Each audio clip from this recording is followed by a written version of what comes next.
ಕಡಿಮೆ ಐಟಮ್ ಬಳಸಿ ತುಂಬ ರುಚಿಯಾಗಿ ಮಾಡುವಂತಹ ಮಟನ್ ಲಿವರ್ ಫ್ರೈ ಇದು. ಸಾಮಾನ್ಯವಾಗಿ ಮಕ್ಕಳು ಲಿವರ್ನ ತಿನ್ನೋದಿಲ್ಲ. ಅಂಥ ಮಕ್ಕಳಿಗೆ ಈ ಥರ ಲಿವರ್ ಫ್ರೈ ಮಾಡಿಕೊಟ್ರೆ ತುಂಬ ಇಷ್ಟಪಟ್ಟು ತಿಂತಾರೆ. ಮಕ್ಕಳಿಗೆ ಲಿವರ್ ತಿನ್ನಿಸೋದ್ರಿಂದ ತುಂಬಾ ಹೆಲ್ತ್ ಬೆನಿಫಿಟ್ಸ್ ಇದೆ. ಅದರಲ್ಲೂ ಮಟನ್ ಲಿವರ್ ತಿನ್ನಿಸಿದ್ರೆ ತುಂಬ ಚೆನ್ನಾಗಿರುತ್ತೆ. ಮಿಕ್ಸಿ ಜಾರಿಗೆ 1 ಕಪ್ ಅಷ್ಟು ಈರುಳ್ಳಿ, ಒಂದು ಸ್ವಲ್ಪ ಕೊತ್ತಂಬರಿ ಸೊಪ್ಪು, ಬೆಳ್ಳುಳ್ಳಿ, ಶುಂಠಿ ಇಷ್ಟನ್ನು ಹಾಕ್ಕೊಂಡು ನೀರು ಹಾಕ್ಕೊಳ್ದೆ ಗಟ್ಟಿಯಾಗಿ ಪೇಸ್ಟ್ ಮಾಡ್ಕೊಳ್ಬೇಕಿದ್ನ. ಈ ರೀತಿ ಪೇಸ್ಟ್ ಮಾಡ್ಕೊಂಡಿದ್ದೀನಿ. ನೀರು ಹಾಕಿದರೆ ತುಂಬ ತೆಳುವಾಗುತ್ತೆ, ನೀರು ಹಾಕ್ಕೊಳ್ಬಾರ್ದು. ಲಿವರ್ ಫ್ರೈಗೆ ತುಂಬಾ ಟೇಸ್ಟ್ ಕೊಡೋ ಅಂತಹ ಮಸಾಲ ಪೌಡರ್ ಇದು. ಒಂದು ಫ್ರೈಯಿಂಗ್ ಪ್ಯಾನ್ಗೆ 2ರಿಂದ 3 ಟೇಬಲ್ ಸ್ಪೂನ್ ಅಷ್ಟು ಕಾಳುಮೆಣಸು, 1 ಟೀ ಸ್ಪೂನ್ ಅಷ್ಟು ಸೋಂಪು, ಸ್ವಲ್ಪ ಚಕ್ಕೆ, ಏಲಕ್ಕಿ, ಲವಂಗ ಮತ್ತು ಒಣಮೆಣಸಿನ್ಕಾಯಿ ಇಷ್ಟನ್ನು ಹಾಕಿ ಲೋ ಫ್ಲೇಮ್ನಲ್ಲೇ ಘಮ ಬರೋವರೆಗೂ ಚೆನ್ನಾಗಿ ಹುರ್ಕೊಳ್ಬೇಕು. ಇದನ್ನು ಘಮ ಬರೋವರೆಗೂ ಹುರ್ಕೊಂಡು ಕಂಪ್ಲೀಟಾಗಿ ಕೂಲ್ ಆದಮೇಲೆ ಮಿಕ್ಸಿ ಜಾರ್ಗೆ ಹಾಕ್ಕೊಂಡು ಪೌಡರ್ ಮಾಡ್ಕೊಳ್ಬೇಕು. ನಾನು ಈ ರೀತಿ ರಫಾಗೆ ಮಾಡ್ಕೊಂಡಿದ್ದೀನಿ, ಜಾಸ್ತಿ ನೈಸಾಗಿ ಮಾಡ್ಕೊಳ್ಬಾರ್ದು. ಕುಕ್ಕರ್ಗೆ ಎಣ್ಣೆ ಹಾಕಿ ಎಣ್ಣೆ ಚೆನ್ನಾಗಿ ಕಾದ್ಮೇಲೆ ಲಿವರ್ ಹಾಕ್ತಾಯಿದ್ದೀನಿ. ಈ ಲಿವರ್ ಜೊತೆಗೆ ಸ್ವಲ್ಪ ಒಂದು 1/4 kg ಅಷ್ಟು ಮಟನ್ ಪೀಸ್ ಸಹ ಹಾಕ್ಕೊಂಡಿದ್ದೀನಿ. ಇದನ್ನು ಎಣ್ಣೆಯಲ್ಲೇ ಚೆನ್ನಾಗಿ ಹುರ್ಕೊಳ್ಬೇಕು. ಎಣ್ಣೆಯಲ್ಲೇ ನೋಡಿ ಈ ಥರ ಕಲರ್ ಚೇಂಜ್ ಆಗೋವರೆಗೂ ಫ್ರೈ ಮಾಡಿಕೊಂಡ್ರೆ ತುಂಬ ಚೆನ್ನಾಗಿರುತ್ತೆ.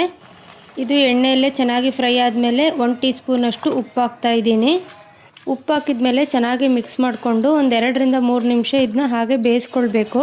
ಒಂದು ಸರ್ತಿ ಇದನ್ನು ಮನೇಲಿ ಮಾಡ್ಕೊಂಡು ತಿಂದರೆ ತುಂಬಾ ಇಷ್ಟಪಟ್ಟು ತಿಂತೀರಾ. ಇವಾಗ ಇದನ್ನು ಚೆನ್ನಾಗಿ ಬೇಯಿಸ್ಕೊಂಡಿದ್ದೀವಿ. ಇದಕ್ಕೆ ಆವಾಗಲೇ ರುಬ್ಬಿರುವಂತಹ ಈರುಳ್ಳಿ ಪೇಸ್ಟು ಹಾಕಿ ಚೆನ್ನಾಗಿ ಮಿಕ್ಸ್ ಮಾಡ್ಕೊಳ್ತಾ ಇದ್ದೀನಿ. ಮಸಾಲೆ ಎಲ್ಲ ಚೆನ್ನಾಗಿ ಹಸಿ ವಾಸನೆ ಹೋಗೋವರೆಗೂ ಮಿಕ್ಸ್ ಮಾಡಿಕೊಂಡು ಇದನ್ನು 2ರಿಂದ 3 ನಿಮಿಷ ಕುದಿಸ್ಬೇಕು. ಕುದಿಸಿದ ಮೇಲೆ ಇದಕ್ಕೆ ಕುಕ್ಕರ್ ಲಿಡ್ ಕ್ಲೋಸ್ ಮಾಡಿ 3ರಿಂದ 4 ವಿಷಲ್ ಕೂಗಿಸ್ಬೇಕು. ಇದನ್ನು 3ರಿಂದ 4 ವಿಷಲ್ ಕೂಗಿಸಿ ಕುಕ್ಕರ್ ಕಂಪ್ಲೀಟಾಗಿ ಕೂಲ್ ಆದಮೇಲೆ ಓಪನ್ ಮಾಡಿದ್ದೀನಿ. ನೋಡಿ ಇಷ್ಟು ಚೆನ್ನಾಗಿ ಬೆಂದಿದೆ ಇದು. ಇದಕ್ಕೆ ಎಕ್ಸ್ಟ್ರಾ ನೀರಿದೆಯಲ್ಲ ಅದನ್ನು ನೀವು ಬೇಕಾದರೆ ತೆಗಿಬೋದು.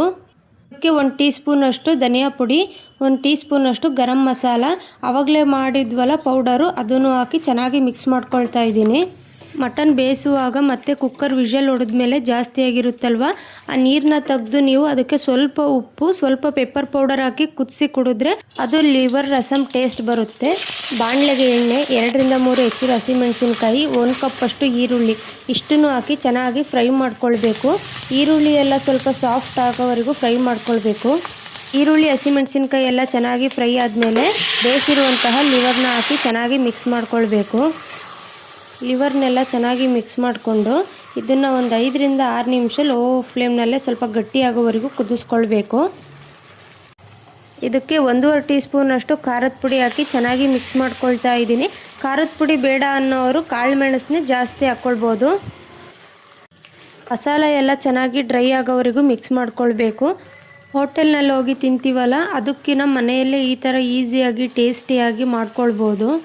ಲಾಸ್ಟಲ್ಲಿ ಇದಕ್ಕೆ ಕರಿಬೇವು ಸೊಪ್ಪು ಹಾಕಿ ಮಿಕ್ಸ್ ಮಾಡಿದರೆ ತುಂಬಾ ಈಸಿ ಮತ್ತು ಟೇಸ್ಟಿಯಾದ ಮಟನ್ ಲಿವರ್ ಫ್ರೈ ರೆಡಿಯಾಗುತ್ತೆ. ಚಪಾತಿ, ರೋಟಿ, ನಾನ್, ಕುಲ್ಚಾ ಇವಕ್ಕೆಲ್ಲ ತುಂಬಾ ಚೆನ್ನಾಗಿರುತ್ತೆ. ವೈಟ್ ರೈಸು, ಗೀ ರೈಸು, ಕುಷ್ಕ ಇವಕ್ಕೆಲ್ಲ ತುಂಬಾ ಬೆಸ್ಟ್ ಅಂತಲೇ ಹೇಳ್ಬೋದು. ಇವತ್ತಿನ ವಿಡಿಯೋ ನಿಮ್ಮೆಲ್ಲರಿಗೂ ಇಷ್ಟ ಆಗಿದೆ ಅಂತ ತಿಳ್ಕೊಳ್ತೀನಿ. ಯಾರ್ಯಾರು ನನ್ನ ಯೂಟ್ಯೂಬ್ ಚಾನಲ್ನ ಸಬ್ಸ್ಕ್ರೈಬ್ ಮಾಡ್ಕೊಂಡಿಲ್ವೋ ಆದಷ್ಟು ಬೇಗ ಸಬ್ಸ್ಕ್ರೈಬ್ ಮಾಡ್ಕೊಳ್ಳಿ. ನಿಮ್ಮ ಫ್ರೆಂಡ್ಸ್ ಮತ್ತು ಫ್ಯಾಮಿಲಿಗೆ ಶೇರ್ ಮಾಡೋದನ್ನ ಮರಿಬೇಡಿ. Thank you for watching.